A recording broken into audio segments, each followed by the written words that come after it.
It's the Devy Digest powered by League Winners. I'm Andy, and we're talking NFL Combine Recap. We cover all this and more after the intro.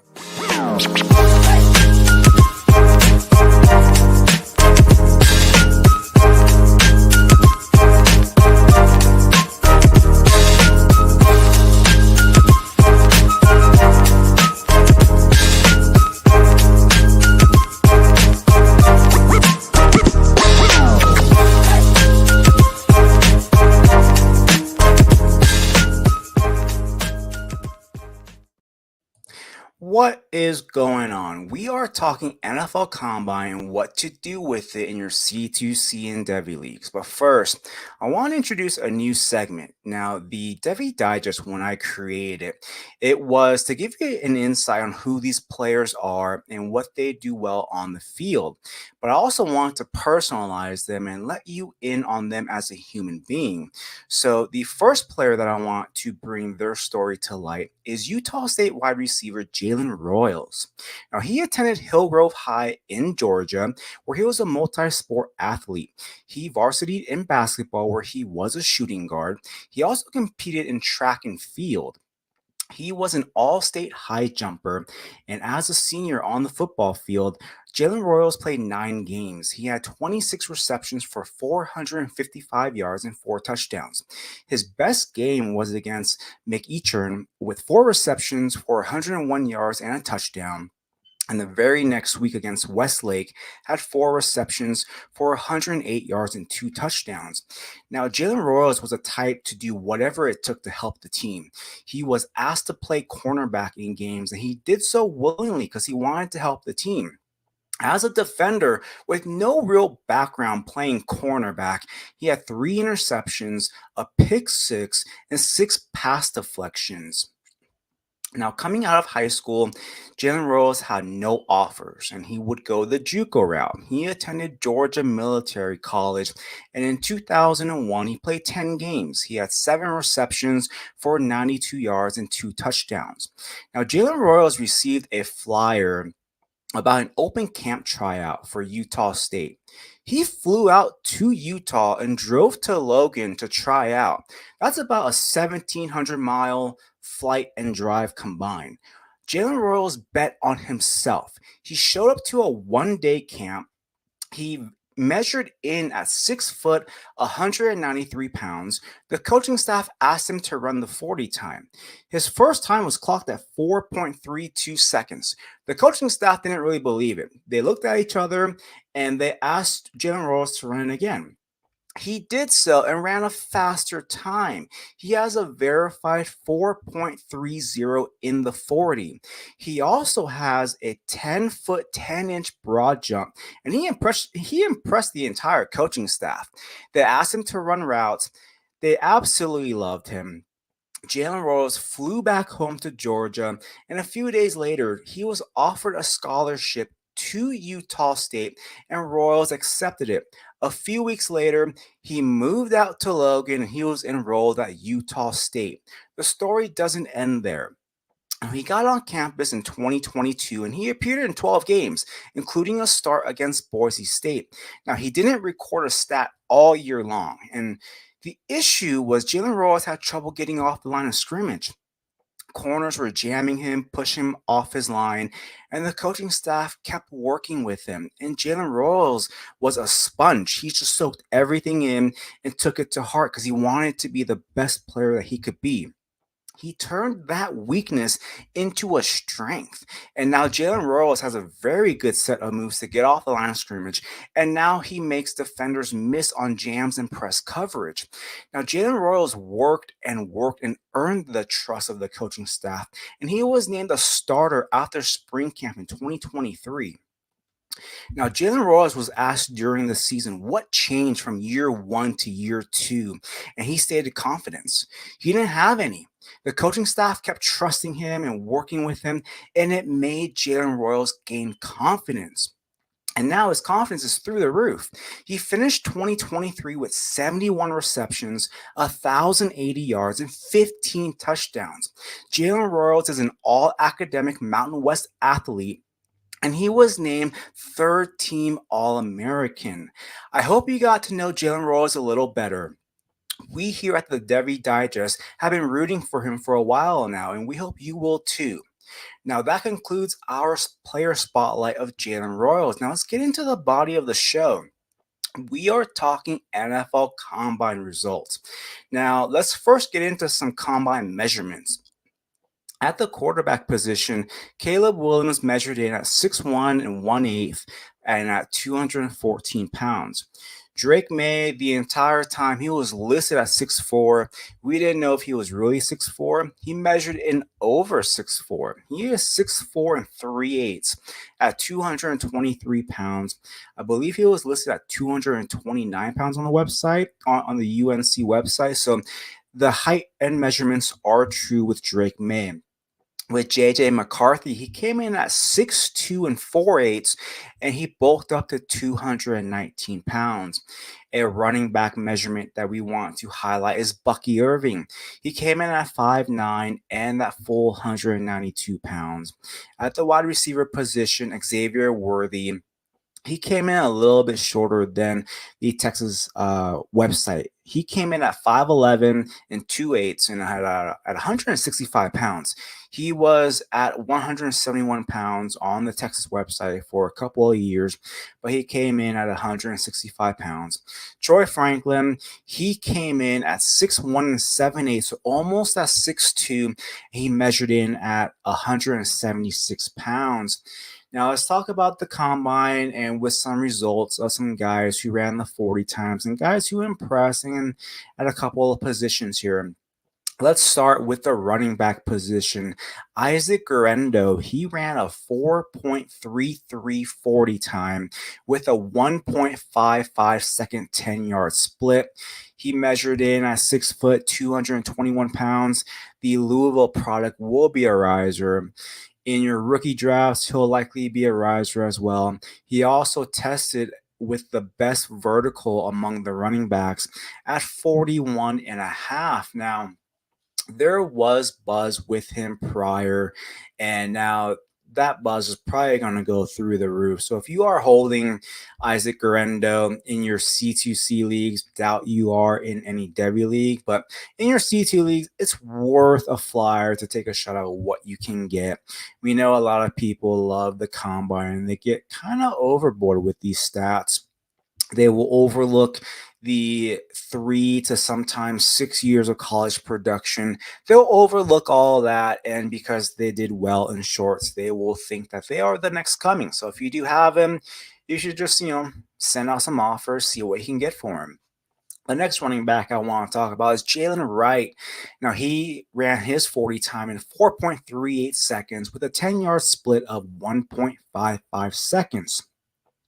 Now, he measured in at 5'10 and a half and 210 pounds. Those of you who have been listening to the Devy Digest know that I love those 5'10", 210 backs, and he comes in right at that range. Now, he does have the best broad jump of the entire running back group that tested with an 11-foot, 2-inch broad jump. He was my sleeper back in January of this year. Released a Devy Digest article proclaiming him to be that sleeper. And then after that, all these dynasty accounts kind of figured out he was fast, and they all named him to be their sleeper. And now he is not a sleeper anymore. Now let's talk about the next running back here, and Trey Benson. He ran his 40 in 4.39 seconds with a 1.52 10-yard split. Now, he measured in at 6 foot, 216 pounds. A lot of people have him as their running back one. When I take a look at his tape, I'm not as bullish as those people. I get he has that fast time, but when I see him on the field, he does have a lot of wasted movement, a lot of choppiness. He doesn't have the best vision. He is someone that I am slightly lower on, but with his 40 times, people that have him as their RB1, that just gives them that confirmation bias that they're looking for. The next running back is Kamani Vidal. Now, he ran his 40 time in 4.46 seconds with a 10-yard split of 1.53 seconds. That was much better than anticipated, as he came in at 5'8 and 213 pounds. He's definitely a riser now. Not many people believed that that Vidal was to be that quick. He on tape profiles more as that bowling ball type of a guy, but with that 4.46 speed, that's legit NFL speed. So he does have that solid profile. He was able to show his receiving chops at the Senior Bowl, and he's someone that should probably be a riser. Now, it's likely that he is probably still a day three guy, but now we're looking probably at the beginning of day three, whereas before he was probably middle to late day three guy, possibly like a sixth to seventh round guy. And if there's a team out there that absolutely falls in love with him during the entire process, he could very well be a late day two, but I highly doubt it. But I do think early day three draft capital is well within his range of outcomes. And the next running back that we want to talk about is Marshawn Lloyd. Now, he ran his 40 time in 4.46 seconds with a 10-yard split of 1.56 seconds. Now, he came in at 5'9", 220 pounds, and he's coming off a very productive season at USC. My only issue with him is his fumbles. He does fumble a lot. His fumble rate is one of the highest in this crop, and that is going to be an issue that he'll have to answer. A lot of people have him as their RB1. I don't quite see that. He, to me, feels like a running back that's going to take a lot of time to loosen up. When I watched USC play Cal this past season, watched it live, got an up close view, and Marshawn Lloyd, he doesn't have the best vision. He wants to bounce his runs out wide. He just wants to get into open space. There are times when I'm looking at him, he seems a little stiff. I don't know if that's, there are times where he needs to get loosened up more just because he does have that history with that ACL. So I'm not 100% sure, but there are times when I watch him and I do have some questions. But he is someone who's very good in space. He is quick with that 4.46 speed. And, for some people, they have him as their top running back. Some people have them in their top five. I don't really have any questions. If you have him in the top five, I get it. I just want to see better vision, and I want to see him be a willing runner between the tackles. Now, these next two guys that I want to talk about, people are saying that these two guys hurt their stock. I don't really think so. To me, these next two guys that I'm talking about, they didn't hurt their stock, but they definitely didn't help their stock. They're probably status quo. And the first running back that I want to talk about is Bucky Irving. He ran a 4.55 for his 40 time, but his 10-yard split was 1.54 seconds. And I want you guys to remember that as I go on with this. Now, he did measure in, like I said, 5'9", 192 pounds. While his 40 time can be considered a disappointment because a lot of people thought he was maybe perhaps a 4.4 guy, his 10-second split was good. And it matches his film. He is a quick, short area burst who just glides home. That's what we saw on tape. The people that were expecting him to run a 4.3 or a 4.4, they didn't watch his film. He is a guy who has that quick, short area burst, who can get to the second level. And once he gets to that second level, he uses his agility to make guys miss, and he kind of glides home. And that's what we saw, a good 10-second split, or a good 10-yard split, and then he just cruised home. The next runner is Audric Estime. He ran a 4.71 40 time with a 10 split of 1.58. Now, he measures in at 5'11", 221 pounds. He is someone that isn't a burner. That's just not how he wins. He's going to be that short yardage guy at the next level. And guys that had Estimate as their RB1, they were just box score scouting. When you watch his tape and you break it down, you knew he wasn't a burner. You knew he really didn't have the receiving profile that you want in a typical RB1 of a draft class. To me, he was always more of that RB5 to RB8 range. So he didn't hurt his stock because where he came in, that's what I was expecting. So those are two guys that you'll hear people say their stock drop, but at the end of the day, it didn't really drop. Let's go to the wide receivers. Let's just get right to it. Xavier Worthy, he blazed home a 4.21 40 time, the fastest 40 ever. His 10-yard split, 1.49 seconds, had a 41-inch vert, 10-foot, 11-inch broad jump. And I've said it since the summer of 2023. He was going to be the best field stretching receiver in this class, and that's who he is. My concern with him has always been, is he more of that Hollywood Brown type of a player where he does have that speed, he does show that out.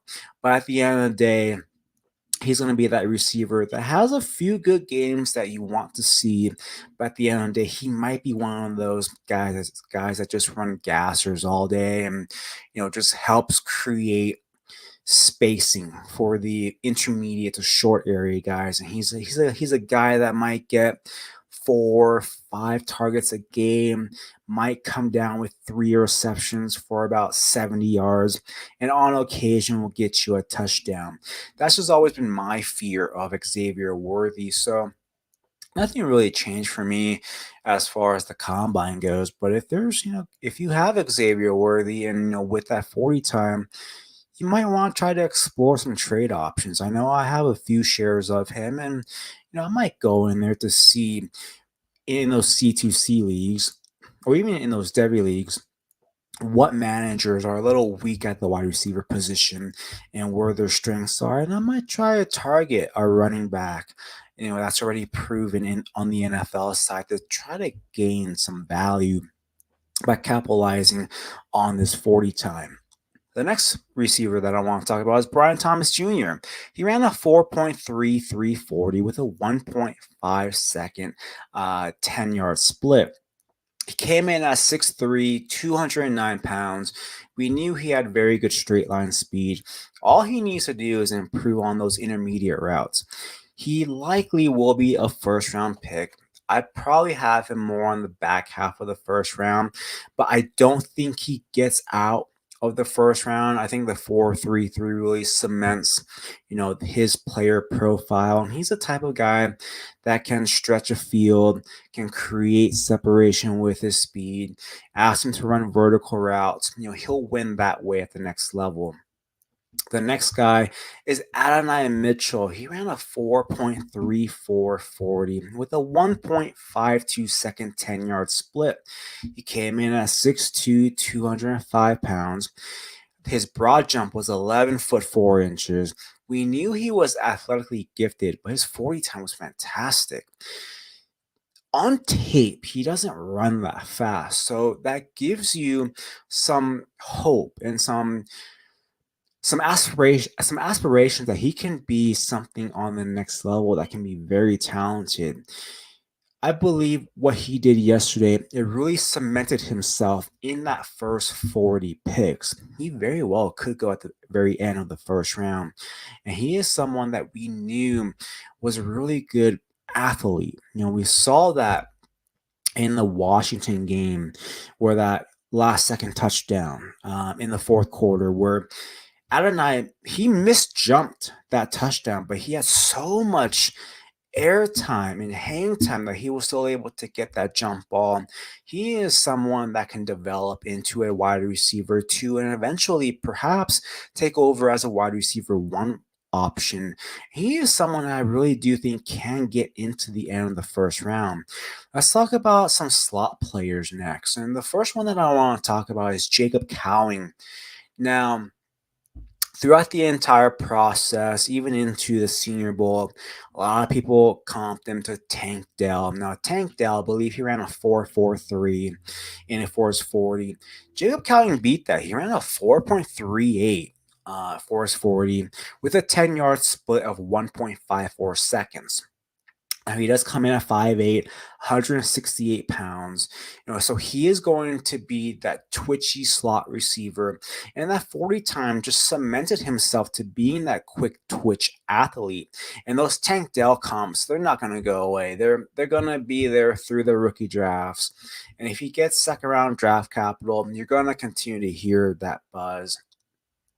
Personally, I think he gets more of that possibly third to fourth round draft capital, but teams that need a slot receiver, there's not many options out there, and he might be one of those guys. So, you know, I don't see second round, but I'm more of that third to fourth round guy. But if he does get that second round draft capital, you're definitely gonna keep hearing about those Tank Dell comps.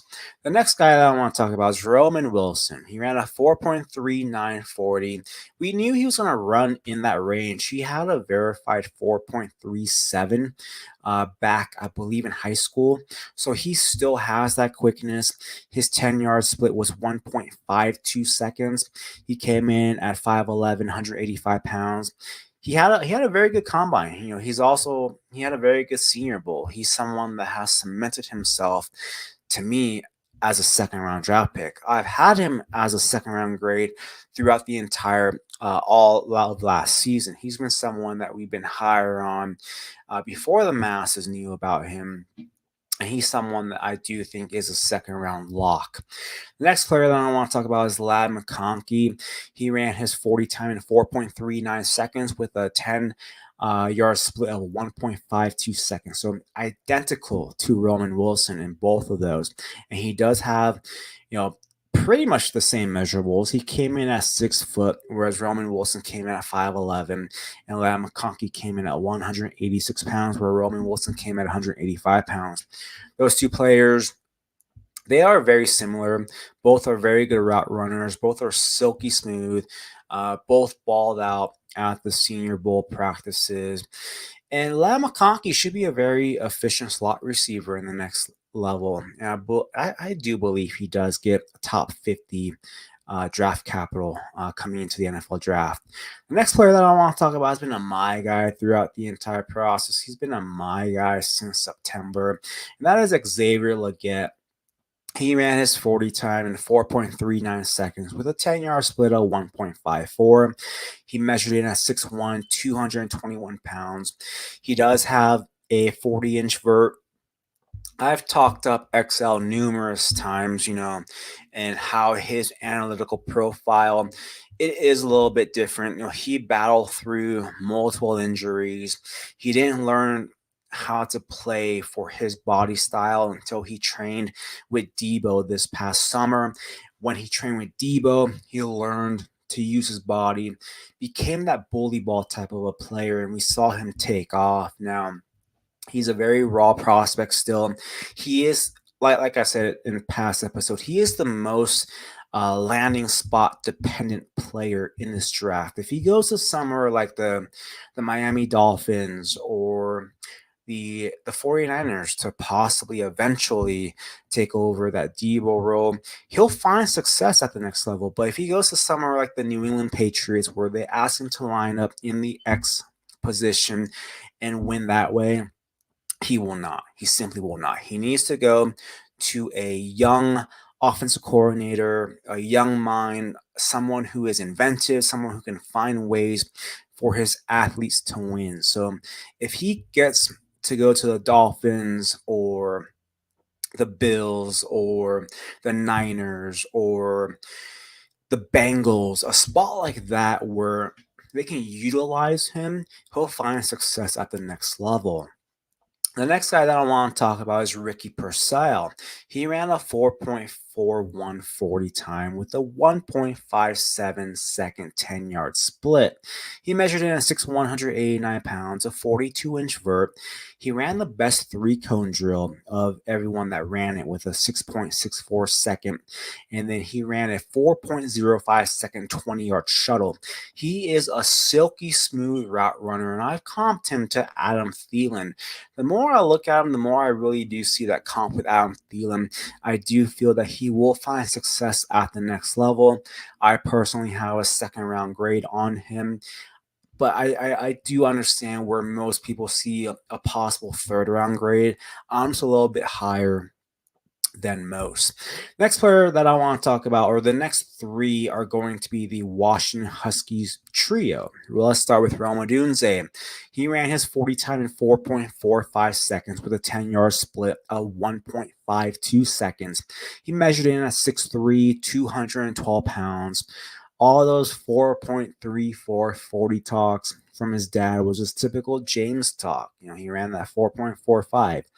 You can't lie those numbers. He is what he is, and he'll likely be a top 15 pick, with his profile. And the next player for Washington is James McMillan. He had an injury riddled season, but it's good to see him test and show that he's past his injuries. And he ran a very good 40 time, 4.4740 with a 10-yard split of 1.53 seconds. So just off of Roma Dunze. He measured in at 6'1", 197 pounds. He's been discounted with his injury and, all the, Jalen Polk talk. But I believe that discount is gone. You're going to see him start to kind of be slotted where he should have been had he not gotten hurt all or most of last season. The final Washington wide receivers, Jalen Polk, he ran his 40 in 4.52 seconds. So he was the slowest of the three. But what I want people to think about, his 10-yard split was 1.52 seconds. Same 10-yard split as Roma Dunze, and he was a little bit faster than McMillan. So he does have that quick burst, and his 40 time was good. Now, he isn't a burner on tape, so for him to run a 4.52 second 40 is a win. The 10-yard split shows he does have that initial burst, initial quickness, and that's what we saw on tape. He does utilize his speed at the very last second in his route to create separation. So he does have those gears of speed that you want to see at the next level. He's also a very good athlete. He did the broad jump 10 foot 9 inch, and I truly believe he solidified day 2 draft capital, and it's very likely all three of these Washington guys get day 2 draft capital. Now let's go talk about a couple of the tight ends real quick. Theo Johnson from Penn State ran his 40 time in 4.57 seconds with a 10-yard split of 1.55 seconds. He measured in at 6'6", 259 pounds. Big man was moving. He is athletically gifted. He blew the combine out of the water. He should be a riser. And we know Penn State tight ends. They are prepped well for the next level. They might not utilize them in college, but they get them ready. And he is someone that definitely is going to be a riser. Could he get round 3 draft capital? Yeah, I can see that. Could he get into the late second? Yeah, I truly can see that. His 40 time, his Senior Bowl practices, everything that he's done this entire offseason, he is a bona fide riser. And the final tight end that I want to talk about is Ja'Tavion Sanders. He ran his 40 time in 4.69 seconds with a 10-yard split of 1.59 seconds. He's 6'4", 245 pounds.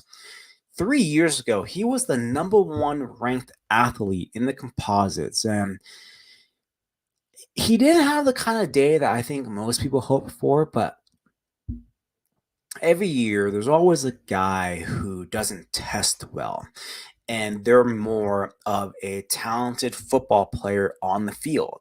And we've seen tape of him where he is a good mover on the field. He does run away from defenders on the field. He is a playmaker. He's a true football player. He is one of those that's better in pads than he is in shorts. So while some people are saying he's a loser with the combine, I can understand that. The 4.6940 isn't ideal. I believe most people thought he would get into the Theo Johnson range around 4.57, and he simply didn't get that. But watch the film. Watch him in pads. I don't think he's going to be that much of a stock down guy at the end of the day. I still think he's a second rounder, possibly third rounder. But I do think he is that second tight end off the board still. And I haven't lost anything with Ja'Tavion Sanders. What we've seen on film, what we've seen his college tape to be, that's more important than his 40 time in shorts. So I want people to remember that. Now, what does this mean in your C2C your Devy leagues. Every year, these once we get the combine, the hype of these guys that do well, it gets overblown. And you should be trying to flip these guys, these Isaac Guerendos, these Jalen Wright, these even Jalen Polk, Xavier Worthy, Brian Thomas Jr., even if he gets the first round draft capital, Adonai Mitchell, even if he gets first round draft capital, you should see what you can get for these guys. And if you can move up to get an established player on the NFL side, you should definitely do that, because at the end of the day, in these C2C leagues and in these Devy leagues, what we're trying to do is get established players. And yeah, the rookies, they can blow up. They can be the next sensation, but nothing's guaranteed. So if you can turn these guys into proven top 12 wide receivers already been established, or a top 12 running back, you should definitely see what you can get. And one example of that is a trade that I made last night. In a C2C league that I'm in, I was able to flip Jalen Wright for a 2025 college supplemental first round pick, second round pick, and a third round pick. Yes, I was able to flip Jalen Wright, who might be a third round pick, maybe. I was able to flip him for a first, a second, and a third in next year's supplemental pick, with all these freshmen that that are possibly going to be top 5, top 10 Devy assets at their positions coming in when they were coming into the college football landscape. If you've seen the 2025 class, if you kind of dabbled into it, there's a lot of potential there. And there's some top end talent that will be top 5, top 10 picks.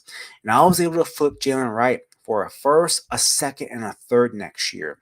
So these trades are possible. It's doable. If you have any of these guys that showed up, you should be sending, DMs,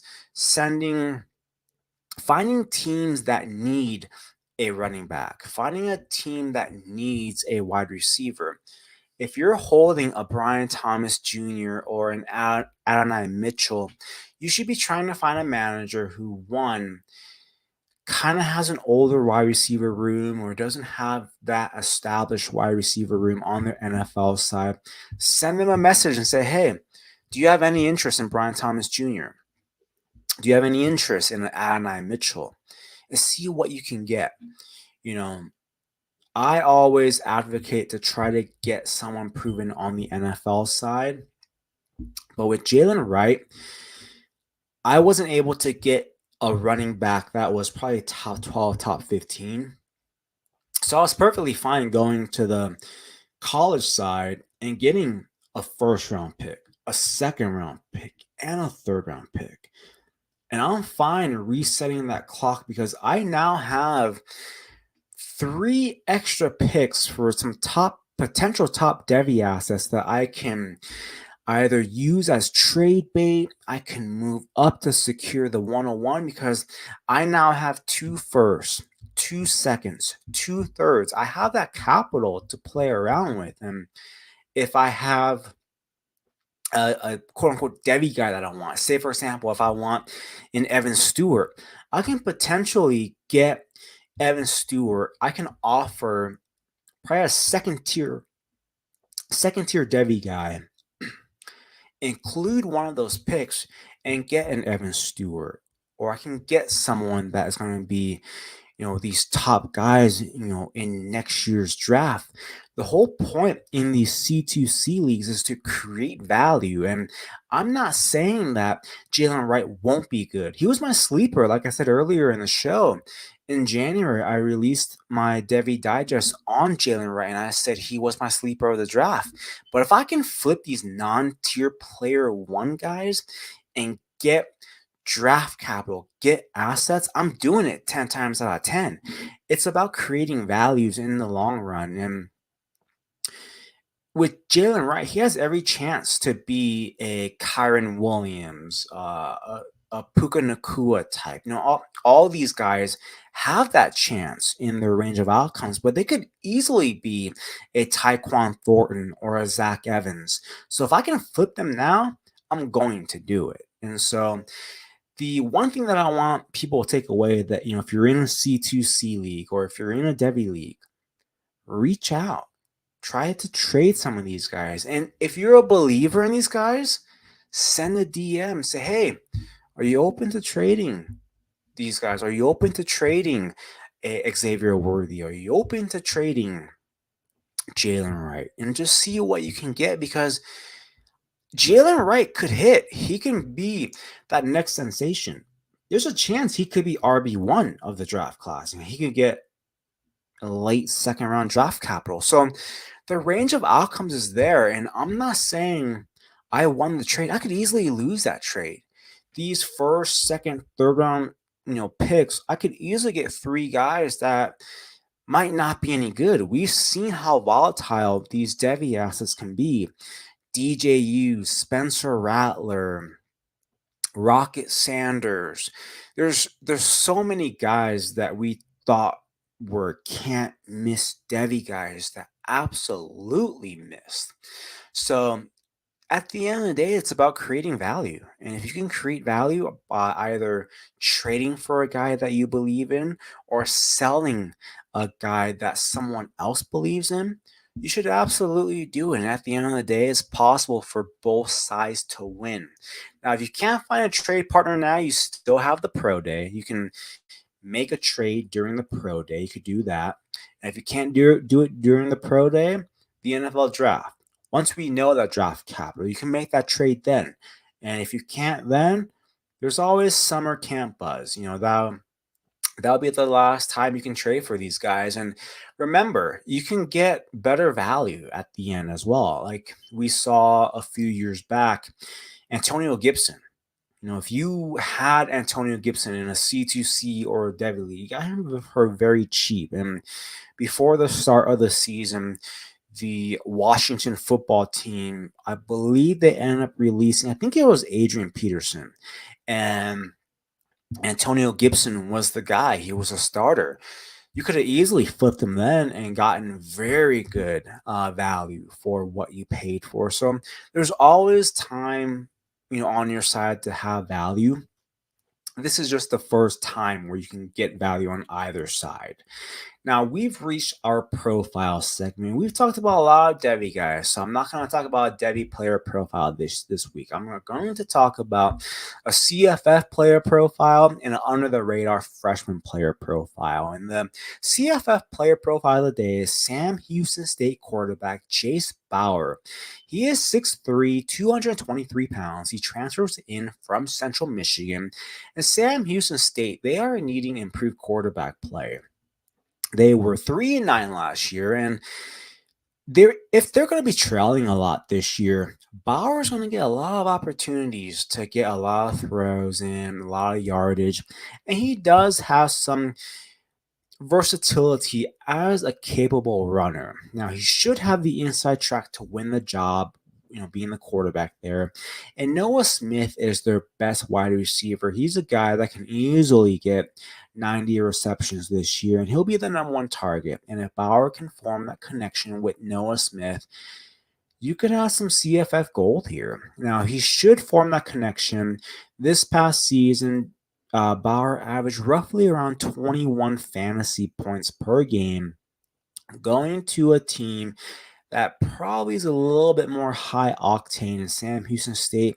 He's got every chance to be a sleeper this year. The under the radar freshman player profile of the day is Ball State running back DJ Williams. He is 5'10", 195 pounds, 3-star in the composites. He averages out to be running back 104. He's running back 43 for me in the 2024 freshman class. So I do like him quite a bit more than the services do. He has good speed, good vision.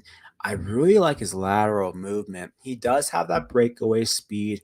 He runs as if he is shot out of a cannon. He's got that quick acceleration, but he can also be a patient runner. He will at times let his blocks form, find that hole, and then just explode out of that, cannon. And he is a capable receiver, and we know we love him action. And Ball State, he can very well be the RB1 as a true freshman. So later on in those CFF and C2C sub drafts, he might be a flyer towards the end of those drafts. Now, if you like what we do here at the Devy Digest, this is our remaining schedule. Every Sunday and every Wednesday, we do the Devy Digest show, powered by League Winners. Every Monday, we do the Future Phenoms, and I host that with Nino Brown and SC Romero. We cover Tomorrow Stars Today. Every Wednesday, we also do the Welcome to the Big House through the CFB Nation. And for my written content, every Monday, we do the Devy Digest player profile. Right now, we're getting you ready for the 2024 rookie draft with these player profiles. Every Friday, we do a Freshman Friday to get you ready for those C2C and Devy sub drafts later on for these freshmen. And every Wednesday and every Saturday, we do content through Utah State, and BYU, getting you ready for some, spring camp buzz and getting you some insight onto them. Now, we'll be back next time, but before we go, if you're watching on YouTube, hit that like button, comment, subscribe, and you can follow me at Andy_fam1. And if you're listening on Spotify and Apple, give us a rate and review, and we'll see you next time on the Devy Digest.